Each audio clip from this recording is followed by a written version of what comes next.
Почваме. Здравейте, приятели! Този влог е много ценен за всички нас и за всички вас, тъй като получихме стотици запитвания в нашите социални мрежи по една много нашумяла тема.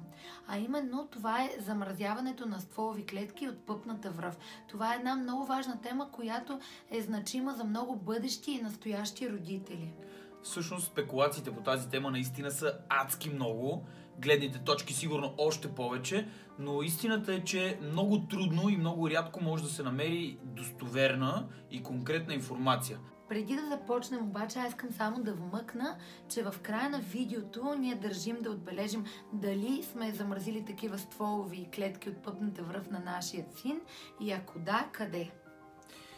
Това обаче се случи накрая, защото наистина видеото е по-скоро с информативна, а не с рекламна цел. Просто ще трябва да отговорим на този въпрос, тъй като наистина много хора ни попитаха. Само преди това искам да кажа, че ние минахме през страшна дилема, докато научихме всичко свързано с стволовите клетки, ходихме на консултации с различни фирми и наистина за нас беше трудно да вземем решението дали да замразим такива клетки и къде.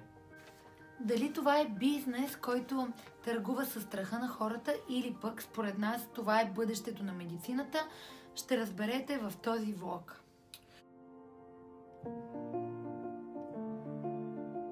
Да започнем с малко общо достъпна информация.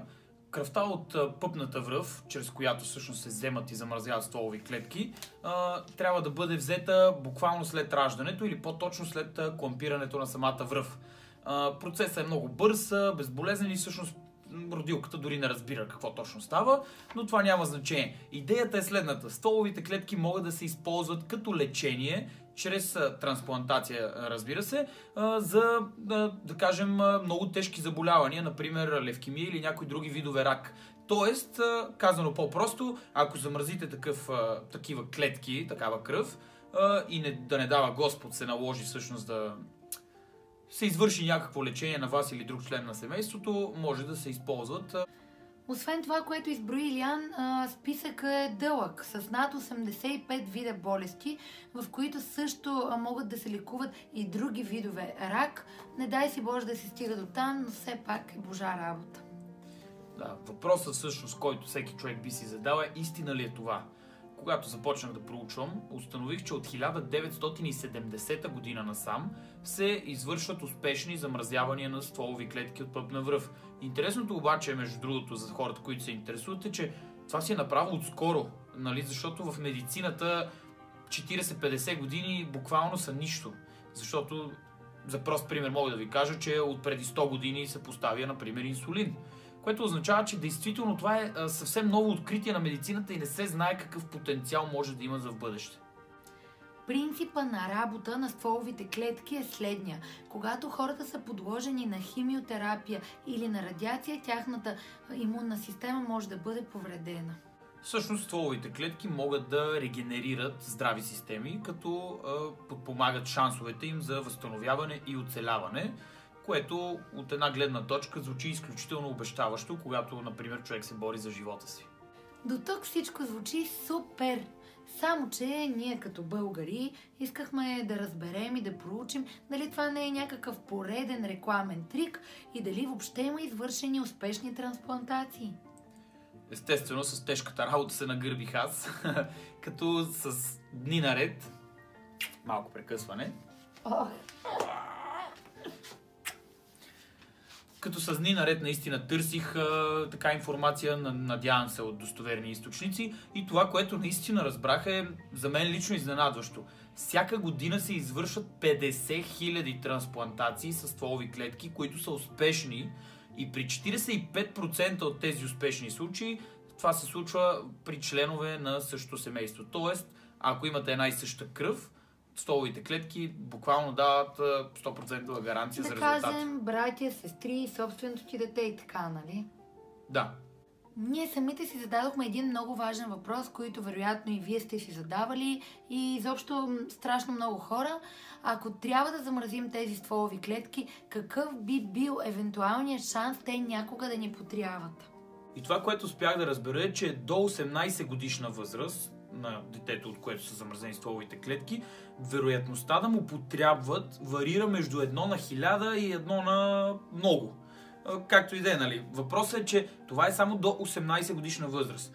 В този случай аз си зададох един въпрос. Ако тази статистика, която за някой може би успокоителна, за други безмислена, аз лично се опитах да я погледна като реалист и да се запитам, ако 85 заболявания могат да бъдат излекувани и приравним средно, че 1 на 100 000 души ще се нуждае от трансплантация на стволови клетки. Ами, ако след 10 години в медицината се открити примерно 300 заболявания, които могат да бъдат излекувани посредством тези стволови клетки, тогава може би 1 на 100 или 1 на 200 души може да се нуждае от тях. И като си зададох този въпрос, нали, малко или много се замислих и си казах, медицината се развива толкова бързо и толкова скоростно, че може след 10 години да се лекуват заболявания посредством стволови клетки, за които заболявания в днешно време дори няма обещаваща въобще превенция или някакво лечение. Така че, действително, медицината върви напред, а не назад и звучи като една много добра превенция от сега човек да се подсигури. Така е, ако си оптимист като нас. Следващия въпрос, който ние като родители си зададохме, беше добре, в крайна сметка тази услуга ще има някаква цена. Само че тази цена на фона на средните заплати, на фона на това как живеем ние българите, е доста висока. Всъщност, повечето фирми замразяват стволови клетки за, например, 20 години. Казваме средно. За тези 20 години цената варира около 5000 лева. Когато теглих чертата, 20 години са 240 месеца, а 5000 лева разделени на 240 месеца буквално се пада по 21-22 лева на месец, което буквално се нарича една супер ефтина инвестиция за в бъдеще, което на мен лично ми звучи много обещаващо. Но не мисля, че е възможно някой да разсрочи за 20 години и да внася по 20 лева на месец. Да, това да не са здравните. Няма как. И за това всъщност единственият добър и оптимален вариант за някой, който няма 5000 лева кеш, а почти никой няма, съдейки докъде ни докараха управниците ни. Но това е друга тема. Въпросът е, че като няма 5000 лева кеш, тогава разбрах, че всъщност тези фирми предлагат и някакво разсрочено плащане. Всъщност има страшно още много други фактори, които може би поставят под съмнение ефективността на стволовите клетки, по-скоро на тяхното съхранение. Например, къде биха били съхранявани, за колко време, какво би станало, ако, например, съответната банка фалира, какво става с нашите стволови клетки. Това са все важни въпроси, които ни интересуват. Все пак там влагаме средствата си и надеждите си при евентуална, не дай си Боже, нужда. Между другото, имаше такава фалирала банка вече в България и искам само за протокола набързо да кажа, че когато тази банка обяви своя фалит, обеща на своите клиенти, че ще пренесе клетките на друго място за съхранение. Въпросът обаче е, че едва ли изобщо някой има ясна представа по какъв начин са транспортирани. Какво се случва с тях? Въобще къде са, дори едва ли някой отишъл лично да провери въобще дали са преместени и какво се е случило. И за мен лично това поставя един много черен въпросителен на този бизнес в България специално.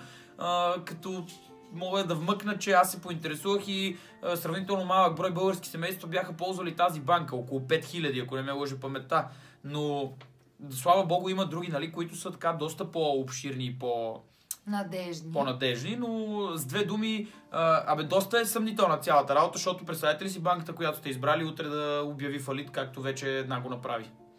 Не знам, наистина много е специфична тематиката. Задавам тези въпроси, защото съм сигурен, че много други хора биха си ги задали, когато трябва да вземат такова решение. В крайна сметка е много важно да се позаинтересувате за самата кампания, за нейния статут в обществото, за това от колко време е тя на пазара, защото в крайна сметка никой не иска да бъде, така да се каже, от изгорелите, ако случайно се случи нещо с тази банка. Всъщност има и много фактори. Например, акредитацията на компанията трябва да бъде добре проверена, обществения статут, дори имиджа, ако искате, нали, от гледна точка на клиенти. Ние потърсихме много подобни фактори и искахме да проверим дали изобщо някоя фирма ги покрива. И честно казано, ние лично избрахме една единствена, която според нас ги покрива всички тези. След всичкото това проучване, повярвайте, не ни беше лесно. Да. Със сигурност това не е решение, което се взима всеки ден. Дори мога да кажа, че аз отначало бях адски скептичен, изобщо да се чудех дали изобщо да се наемеме с това нещо, но... Дори този акт от вземането на пъпната връв на детето може да не ни се повтори никога повече, защото да кажем имаме само едно дете. И това беше решение, което е много важно за нас и може да се случи един път в живота.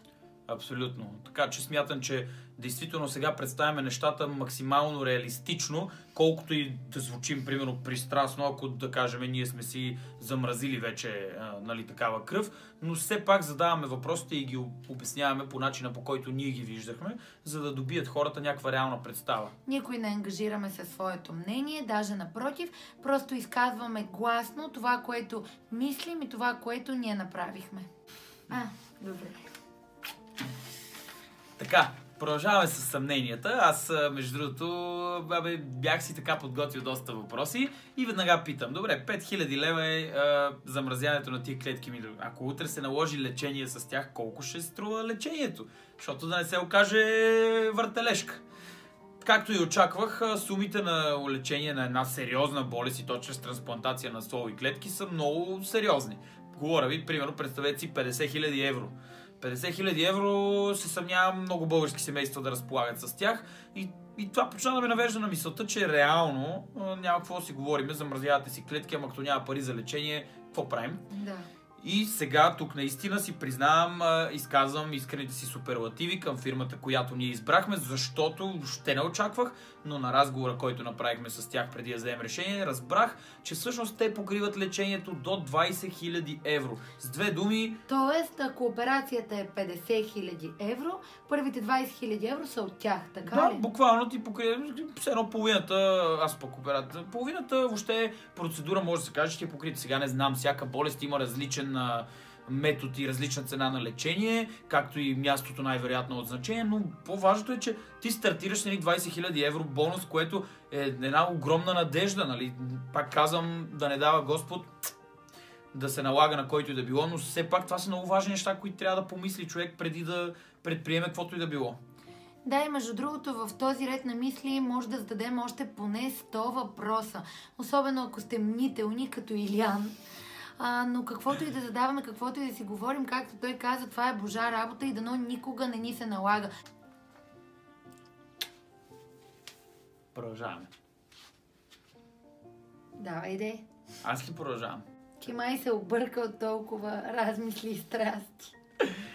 Така, вече сериозно. За финал обещахме наистина да споделим коя фирма всъщност избрахме за замразяване на стволови клетки и мога с ръка на сърцето наистина и с благодарност да кажа, че единствената фирма, която покри нашите изисквания и оправда нашите очаквания и най-вече ни накара да приключим с съмненията към този бизнес, беше Future Health. Това е до тук приключвам, защото няма да казвам нищо повече, тъй като и без това ще има коментари от типа на платена реклама, брат. Затова през целия видеоклип решихме да не набиваме така много фирмата им на очи и ние затова искахме да им представим съмненията, които ние изпитахме и нещата, които всъщност ги опровергаха или пък оправдаха. Тоест, искаме да кажем, че направихме този видеоклип за хората, които ни питаха, които ни писаха, които бяха съпричастни с нас, които ни подкрепиха. Със сигурност го правим, за да помогнем. Както ви казах, Илян беше твърде мнителен и твърде предубеден, но той самият се убеди след толкова много проучвания. Работят 75 държави, успешно им функционира всъщност фирмата. И другото, което най-много ми хареса, след като онази фалирала банка ме задачи доста, е, че те ти дават избор да замразиш или в Англия, или в Швейцария. И също така са наградени от английската кралица. Все пак това е голямо признание. Да. Приключваме наистина с суперлативите, защото направо си стана рекламно, колкото и да искаме да го избегнем. И така, дойде време да кажем край на нашето видео.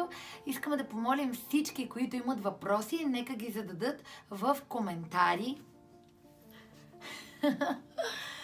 под нашето видео. Искаме да бъдем полезни на всички бъдещи семейства, на всички, които си задават въпроса дали да направят това и на всички, които искат да ни питат каквото и да било.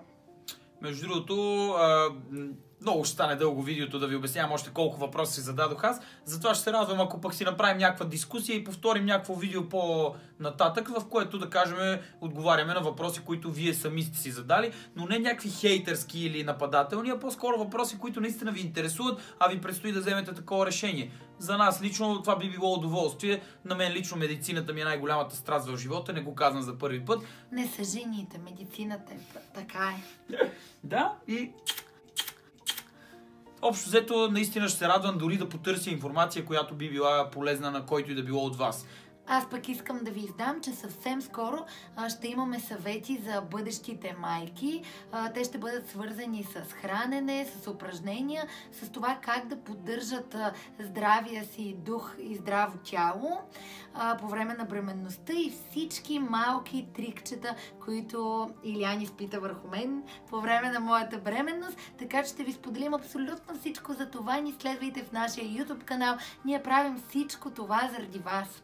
И задължително долу в описанието има линкове към инстаграмите ни, последвайте ни, защото там ще разберете като издам новата си книга, която ще бъде насочена към здравето и визията на бременните жени и най-вече към правилното развитие на техните бъдещи бебенца, разбира се. Извиняваме се, че не може да отговорим на всеки по-отделно, но пък за това в YouTube ще отговаряме на всички, защото вие сте част от нашето голямо семейство. И някаква друга реклама ще направим ли на нещо? Има ли нещо друго? Пратете ни 2 консерви с боб и там някакви други зарзават. И много да. си отива. За сега не се сещам кое повече може да си изрекламираме, затова слагам всичките линкове на света долу в описанието и се присъединете към нас, защото на нас ни харесва. Целувкал се нещо за финал и... Айде, давай да го направим за видеото. Да го направим за видеото, човек. Пак развалихме сериозното видео. И ти с това прическа приличаш на калвач. Не сме угасили камерата.